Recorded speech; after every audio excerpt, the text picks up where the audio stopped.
Hi friend, আরকেটিক Bengali চ্যানেলের পক্ষ থেকে আপনাদের সবাইকে স্বাগতম। তো চলুন বন্ধুরা, এই মুহূর্তে খুবই গুরুত্বপূর্ণ আপডেট। পশ্চিমবঙ্গের বাঁকুড়া জেলাতে আইসিডিএস কর্মী নিয়োগ কিন্তু শুরু হয়ে গেল। তার বিজ্ঞপ্তি প্রকাশ হয়ে গেছে এবং আবেদন জমা নেওয়ার কাজ চলছে। তো আপনারা আইসিডিএস কর্মী ও সহায়িকা পদে কিভাবে আবেদন করবেন এবং আবেদন করার জন্য কি কি নিয়ম কানুন আছে, তাছাড়া কোন কোন ব্লকে বিজ্ঞপ্তি বার হয়েছে, তাছাড়া কি কি ডকুমেন্ট লাগবে, কারা আবেদন করতে পারবে এবং আইসিডিএস সহায়িকা এবং আইসিডিএস কর্মীতে বেতন কত টাকা আছে, সমস্ত কিছু দেখিয়ে দেবো আপনাদেরকে এই ভিডিওর মাধ্যমে। শুধু বাঁকুড়া না, পশ্চিমবঙ্গের যেমন পশ্চিম বর্ধমান, আলিপুরদুয়ার, কোচবিহার এই সমস্ত ডিস্ট্রিক্টেও কিন্তু আইসিডিএস কর্মীর নোটিফিকেশন বার হয়েছে এবং আবেদন চলছে। তো আপনাদেরকে এই ভিডিওর মাধ্যমে দেখিয়ে দেবো বাঁকুড়া জেলার আইসিডিএস কর্মী এবং সহায়িকা পদে নিয়োগের জন্য কিভাবে ফর্ম ফিল আপ করবেন। তো তার আগে বলে রাখি, চ্যানেলে প্রথমবার হলে চ্যানেলটি সাবস্ক্রাইব করে পাশের বেল আইকনটি দাবিয়ে রাখবেন। ভিডিও ভালো লাগলে লাইক, শেয়ার, কমেন্ট করতে ভুলবেন না। তো দেখুন, প্রথমে আপনারা ফোন বা কম্পিউটার থেকে যে কোনো একটি ব্রাউজার ওপেন করবেন, এরপর সার্চ অপশনে গিয়ে টাইপ করবেন বাঁকুড়া, এরপর আপনারা সার্চ করে নেবেন।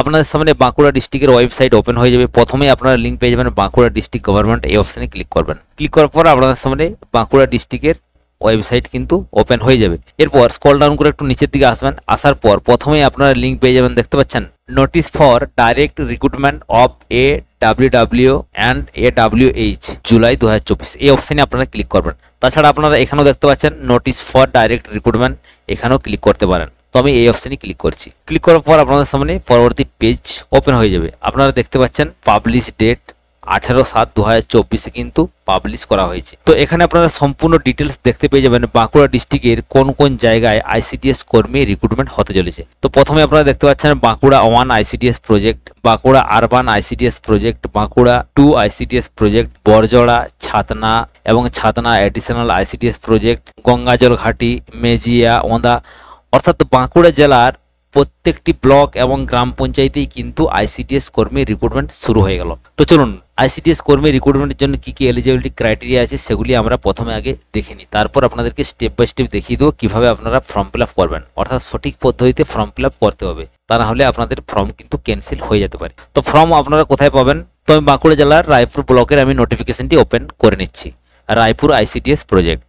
তো আপনাদের সামনে নোটিফিকেশনটি ওপেন হয়ে গেছে। আমি এটি একটু বড় করে নিচ্ছি আপনাদেরকে বোঝানোর সুবিধার্থে। তো বাঁকুড়া জেলার প্রত্যেকটি ব্লকের নোটিফিকেশন সেম, অর্থাৎ একটি নোটিফিকেশন আপনাদেরকে বুঝিয়ে দিলে আপনারা সমস্ত নোটিফিকেশনই বুঝতে পেরে যাবেন। তো প্রথমে আপনারা দেখতে পাচ্ছেন শিশু বিকাশ প্রকল্প আধিকারিকের করণ রায়পুর সুসংহত শিশু বিকাশ সেবা প্রকল্প।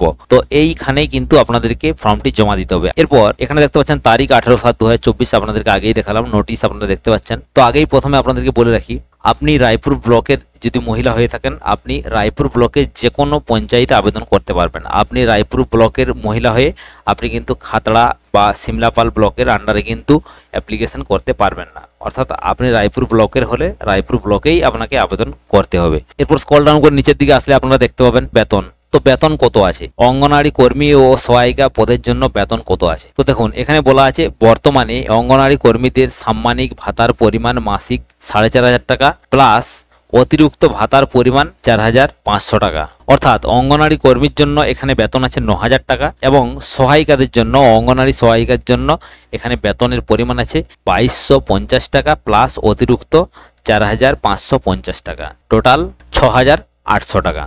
এরপর কোন ব্লকে কতগুলি সিট আছে? তো দেখুন, এখানে আপনারা দেখতে পাচ্ছেন সরাসরি নিয়োগের মাধ্যমে কর্মী পদে নিয়োগ, এখানে দেখতে পাচ্ছেন যেমন রায়পুর মোট 0 পদ 4টি। এরপর সরাসরি নিয়োগের মাধ্যমে সহায়িকা পদে নিয়োগে 0 পদ আপনারা দেখতে পাচ্ছেন। গ্রাম পঞ্চায়েত, এখানে দেখতে পাচ্ছেন গ্রাম পঞ্চায়েত মোট 0 পদ, যেমন দুন্দার মোট 0 পদ 4টি, সোনাগাড়া 6টি, রায়পুর 6টি, ধানাড়া 3টি, মোটগদা 1টি এবং মোট 0 পদ 20টি। তাছাড়া রায়পুর ব্লকের আবারও কিন্তু 0 পদ আছে, যেমন আপনারা নোটিফিকেশনে ডাইরেক্ট গেলে দেখতে পাবেন রায়পুর এডিশনাল আইসিডিএস প্রজেক্ট। যদি এখানে ক্লিক করেন, এখানে আপনারা দেখতে পাবেন আবারও কিন্তু আছে। এখানে নোটিফিকেশনে দেখতে পাচ্ছেন রায়পুর ব্লকের মণ্ডলকুলি, শ্যামসুন্দরপুর, ফুলকুসুমা, মেলাড়া, ঢেকো, এভাবে কিন্তু 0 পদগুলি দেওয়া আছে, আপনারা ভালো করে দেখে নেবেন। এরপর স্ক্রল ডাউন করে নিচের দিকে আসলে আবারও আপনারা দেখতে পাবেন বিভিন্ন এলিজিবিলিটি ক্রাইটেরিয়া। তো এই অঙ্গনারী কর্মী ও সহায়িকা পদে আবেদন করার জন্য আপনার ন্যূনতম বয়স হতে হবে 18 থেকে 35 বছরের মধ্যে, অর্থাৎ 18 থেকে 35 বছরের মধ্যে আপনার বয়স হতে হবে, তবেই আবেদন করতে পারবেন। এরপর পরীক্ষা, অঙ্গনওয়াড়ি কর্মী ও সহায়িকা পদে রিক্রুটমেন্টের জন্য এখানে কিন্তু 100 নম্বরের পরীক্ষা হবে, আপনার 90 নম্বরের লিখিত পরীক্ষা হবে, 10 নম্বরের মৌখিক পরীক্ষা হবে। এরপর আবেদনপত্র জমার তারিখ, অর্থাৎ আবেদনপত্র কবে থেকে জমা দেওয়া শুরু হয়েছে, 25/7/2024 থেকে শুরু হয়েছে এবং আবেদনপত্র জমা দেওয়ার শেষ তারিখ 16/8/2024। আপনারা এই ডেটটি ভালো করে দেখে নেবেন। এরপর জমা আপনারা কখন দিতে যাবেন, এখানে দেওয়াই আছে আবেদনপত্র জমা দেওয়ার সময় প্রতি সরকারি কাজের দিন ছুটির দিন বাদ দিয়ে, অর্থাৎ ছুটির দিন আপনারা যাবেন না, দুপুর 12টা থেকে বিকেল 3টে পর্যন্ত ফর্ম জমা নেওয়া হবে, অফলাইনে ফর্ম কিন্তু জমা নেওয়া হবে। এরপর এখানে দেখতে পাচ্ছেন জমা দেওয়ার স্থান সংশ্লিষ্ট সিডিপি অফিস, অর্থাৎ যে যার ব্লকের একটি করে আইসিডিএস অফিস আছে, সেখানে গিয়েই কিন্তু জমা দিতে হবে। মেন যে বিষয়টি হলো সেটি হলো কি কি ডকুমেন্ট আপনারা দেবেন, তো সেটি আপনাদেরকে ভালো করে দেখে নিতে হবে। তো দেখুন, দরখাস্ত করার সময় কি কি ডকুমেন্ট আপনাকে দিতে হবে। তো 1 নম্বরে বলা আছে সাম্প্রতিক সময়ের তোলা ছবি, অর্থাৎ 6 মাসের পুরনো কিন্তু হওয়া চলবে না। এখানে বলা আছে আবেদন করার তারিখ থেকে 6 মাস পূর্বের সময়ের মধ্যে, অর্থাৎ আপনাকে রিসেন্ট ফটো দিতে হবে এবং যে ফটোটি দিবেন সেটি কিন্তু রঙিন স্বপ্রত্যায়িত পাসপোর্ট মাপের ছবি 3 কপি, যার মধ্যে 1 কপি আবেদনপত্রের সাথে নির্দিষ্ট জায়গায় আঠা দিয়ে সেটে দিতে হবে এবং 2 কপি আপনারা যে ফর্মটি জমা দেবেন সেই ফর্মের ভিতরে খামে দিয়ে দেবেন। এরপর এখানে বলা আছে আবেদনপত্রের সবগুলি কলাম যথাযথভাবে পূরণ করা থাকতে হবে, অর্থাৎ আবেদনপত্রটি আপনারা সঠিকভাবে পূরণ করবেন, প্রত্যেকটি কলাম কিন্তু বা প্রত্যেকটি স্টেপ সঠিকভাবে ফিল আপ করতে হবে, যেমন না ফাঁকা থাকে। এরপর আবেদনপত্রটি ফিল আপ করবেন কালো বা নীল কালিতে ফিল আপ করতে হবে এবং সই বা স্বাক্ষর স্পষ্ট হতে হবে, অর্থাৎ আপনি যে সিগনেচারটি করবেন বা সইটি করবেন সেই যেমন স্পষ্ট দেখা যায়। এরপর 4 নম্বরে বলা আছে বয়সের প্রমাণপত্র হিসাবে আপনি জন্ম তারিখ দিতে পারেন, মাধ্যমিকের প্রবেশপত্র দিতে পারেন, মাধ্যমিক পাশের শংসাপত্র দিতে পারেন, উচ্চ মাধ্যমিক পাশের শংসাপত্র বা মার্কশিট, সর্বোচ্চ শিক্ষাগত যোগ্যতার শংসাপত্র, এই ধরনের ডকুমেন্ট কিন্তু আপনারা দিতে পারেন। এরপর এখানে বলা আছে আর্থিকভাবে পিছিয়ে পড়া শ্রেণীর শংসাপত্র ও প্রতিবন্ধী শংসাপত্রের স্বপ্রত্যায়িত কপি, অর্থাৎ যারা আর্থিকভাবে পিছিয়ে পড়েছে বা যারা কাস্টের আছে তারা কাস্ট সার্টিফিকেট দিতে পারেন। আর্থিকভাবে পিছিয়ে পড়া বলতে ইডব্লিউএস, অর্থাৎ আপনাদের যদি ইডব্লিউএস সার্টিফিকেট থাকে আপনারা দিতে পারেন, সেক্ষেত্রে আপনারা ছাড় পাবেন। আর যারা প্রতিবন্ধী আছেন তারা প্রতিবন্ধী সার্টিফিকেট দিবেন। এরপর আবেদনপত্র জমা দেওয়ার পর আপনাদের বাড়িতে অ্যাডমিট চলে যাবে পোস্ট অফিসের মাধ্যমে সরাসরি, এবং কবে পরীক্ষা হবে স্থান পরবর্তীকালে সেটি কিন্তু জানানো হবে। তো চলুন এরপর আমরা দেখে নেব কিভাবে আপনারা ফর্ম ফিল আপ করবেন। তো ফর্ম ফিল আপ করার জন্য আপনারা হোম সাইটে চলে যাবেন বাঁকুড়া ডিস্ট্রিক্টের। এরপর সবার নিচের দিকে আসবেন, আসার পর দেখতে পাচ্ছেন অ্যাপ্লিকেশন ফর্ম, অর্থাৎ বাঁকুড়া ডিস্ট্রিক্টে যে সমস্ত ব্লকে নিয়োগ হচ্ছে বা যে সমস্ত জায়গাগুলিতে নিয়োগ হচ্ছে সমস্ত জায়গার কিন্তু একটি ফর্ম সবার নিচে দেখতে পাবেন অ্যাপ্লিকেশন ফর্ম। এই ফর্মটি আপনারা ডাউনলোড করবেন। তো এই ফর্মটি আপনারা ডাউনলোড করে নেবেন। ডাউনলোড করার পর আপনারা দেখতে পাবেন সম্পূর্ণ ফর্মটি কিন্তু বেঙ্গলিতে আছে। তো এই ফর্মটি আপনারা কিভাবে ফিল আপ করবেন আপনাদেরকে স্টেপ বাই স্টেপ দেখিয়ে দিচ্ছি। তো প্রথমে আপনারা দেখতে পাচ্ছেন আবেদনপত্র। তো এখানে দেওয়াই আছে কেবলমাত্র স্বহস্তে লিখিত বা ছাপানো আবেদনপত্র গৃহীত হবে, অর্থাৎ আপনি যদি আবেদন করেন আবেদনপত্রটি আপনি নিজেই কিন্তু পূরণ করবেন।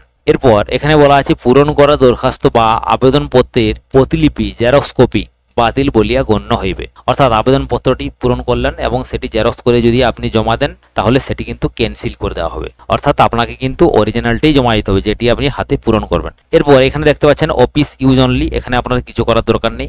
এরপর স্বপ্রত্যায়িত সাম্প্রতিক রঙিন পাসপোর্ট সাইজের ছবি এখানে একটি লাগাতে হবে। এরপর বলা আছে শিশু বিকাশ প্রকল্প আধিকারিক।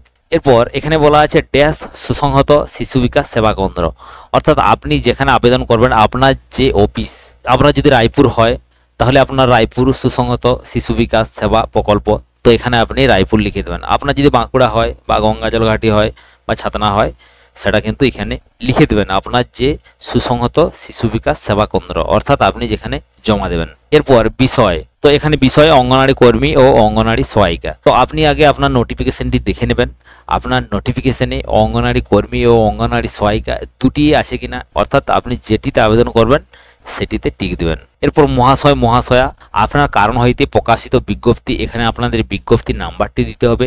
তারিখ অর্থাৎ ড্যাশ তারিখ, তো এখানে তারিখটি দিতে হবে। তো বিজ্ঞপ্তি নম্বর এবং তারিখ আপনারা কিভাবে দেখবেন, তো আপনারা নোটিফিকেশনটি ওপেন করে নেবেন। ওপেন করে নেওয়ার পর আপনারা দেখতে পাচ্ছেন স্মারক সংখ্যা, এটি হলো বিজ্ঞপ্তির নাম্বার। তো এই বিজ্ঞপ্তির নাম্বারটি ওই জায়গাতে বসিয়ে নেবেন এবং এটি হলো তারিখ, অর্থাৎ যে ডেটে এই বিজ্ঞপ্তিটি প্রকাশ হয়েছে 18/7/2024, তো এটি আপনাদেরকে এই জায়গাতে বসিয়ে নিতে হবে। এই জায়গাতে বিজ্ঞপ্তি নম্বর এবং তারিখটি। এরপর ড্যাশ সুসংহত শিশু বিকাশ সেবা প্রকল্পে অঙ্গনারী কর্মী ও অঙ্গনারী সহায়িকা পদে নিযুক্তির জন্য আবেদন করছি। তো এই জায়গাতে সুসংহত শিশু বিকাশ সেবা প্রকল্পের নাম বসিয়ে নেবেন। এরপর আপনারা প্রথমে পেয়ে যাবেন নাম। তো এখানে আপনারা সঠিক নামটি বসিয়ে নেবেন। এরপর 2 নম্বরে বলা আছে পিতা মাতা স্বামীর নাম। যদি আপনি স্বামীর নাম দেন তাহলে এখানে স্বামীর নাম লিখবেন এবং স্বামীর নামের উপরে টিক চিহ্ন দিয়ে দেবেন। মাতার নাম দিলে এখানে টিক চিহ্ন দিয়ে দেবেন। পিতার নাম দিলে পিতার নামের উপর টিক চিহ্ন দিয়ে দেবেন, অর্থাৎ যে নামটি বসাবেন সেটি এখানে টিক চিহ্ন দিয়ে দেবেন। এরপর পূর্ণ স্থায়ী ঠিকানা। তো এখানে আপনার স্থায়ী ঠিকানাটি দিতে হবে, পূর্ণ স্থায়ী ঠিকানা দিতে হবে। এরপর 4 নম্বরে বলা আছে বর্তমান ঠিকানা। তো আপনার স্থায়ী ঠিকানা যদি আলাদা হয় এবং বর্তমান ঠিকানা যদি আলাদা হয়, এখন বর্তমান আপনি কোথায় বসবাস করছেন সেই ঠিকানাটি এখানে দিয়ে দেবেন এবং 2 জায়গাতে ফোন নাম্বারও দিয়ে দেবেন। আর যদি 2টি ঠিকানা আপনার সেম হয় তাহলে 2 জায়গাতে একই ঠিকানায় বসিয়ে দেবেন। এরপর 5 নম্বরে বলা আছে গ্রাম পঞ্চায়েত নাম ওয়ার্ড নম্বর। তো আপনার গ্রাম পঞ্চায়েত এখানে বসিয়ে নেবেন বা ওয়ার্ড নম্বর এখানে বসিয়ে নেবেন। এরপর এখানে বলা আছে আপনার জন্ম তারিখ। তো এখানে আপনার জন্ম তারিখ বসিয়ে নেবেন। এরপর 7 নম্বরে বলা আছে শিক্ষাগত যোগ্যতা উচ্চ মাধ্যমিক পাস, অর্থাৎ উচ্চ মাধ্যমিক পাস কিন্তু হতে হবে। তার প্রমাণের সার্টিফিকেট আপনাকে দিতে হবে, স্বপ্রত্যায়িত জেরক্স কপি। এরপর নাগরিকত্ব শংসাপত্র প্রমাণ। তো এখানে আপনাকে দিতে হবে আপনি কি ডকুমেন্ট দিবেন, ভোটার কার্ড দিবেন না আধার কার্ড না passport, ration card, driving licence, অর্থাৎ যেটি দিবেন সেটি কিন্তু এখানে লিখে দেবেন। এরপর 9 নম্বরে বলা আছে স্থায়ী বাসিন্দা শংসাপত্র প্রমাণপত্র। স্থায়ী বাসিন্দা সার্টিফিকেট হিসাবে আপনি যদি পঞ্চায়েত এরিয়ার হন তাহলে প্রধানের সার্টিফিকেট আনবেন বা মিউনিসিপ্যালিটি থেকে আনবেন বা কাউন্সিলর থেকে একটি স্থায়ী বাসিন্দা সার্টিফিকেট আনবেন।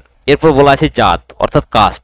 আপনি কি কাস্টের সেই কাস্টের ডকুমেন্ট এখানে দিতে হবে এবং কি কাস্ট সেটি কিন্তু লিখে দিতে হবে। এরপর অন্যান্য যোগ্যতা যদি থেকে থাকে সেটি এখানে আপনাকে দিতে হবে।